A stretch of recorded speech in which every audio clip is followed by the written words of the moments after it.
I'm a warrior for the middle class, meaning the government actually should and must always have been able to work not only for each and every one of us in the society, but particularly and exclusively for the middle class, because it is always the middle class that defines the country, society, culture, education, and everything else that's essentially there inside of a society of a country. Because if the middle class is not strong, powerful, influential, sovereign, independent, in and about itself to make decisions, choices, actions, and intentions, then it is going to be suppressed, and also the whole country is going to experience a whole lot of loss and struggle in a lot of different areas that we don't always recognize or want to admit.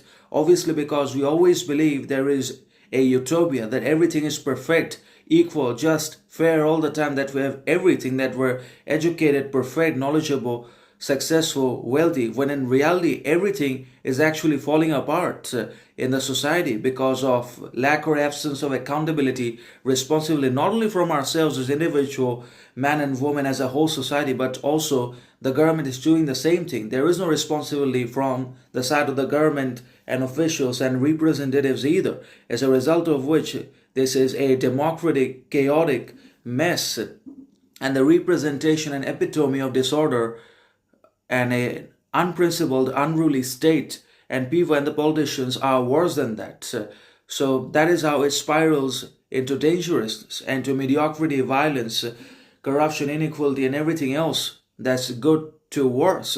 So obviously, the middle class must be given enough power, significance, authenticity, authority, sovereignty, independence, as a result of which it is able to invest and buy also at the same time, because the purchasing power of the middle class ultimately decides the strength and influence of the economy of the country. And the middle class struggles, or if it stops buying anything significant at all apart from fulfilling its daily crucial fundamental needs and critical interests, or just avoids desires, then the economy is going to collapse. The economy is going to suffer from recession to depression.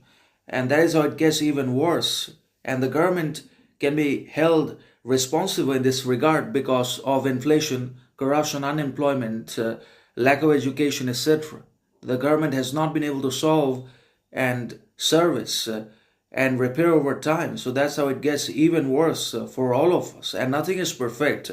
If we're wealthy, or if we have a lot of inheritance, possession, success already in our hands as a result of the previous people, then only we can live with comfort, relaxation, pleasure, otherwise not. So that's how it works, and that's how middle class becomes very powerful.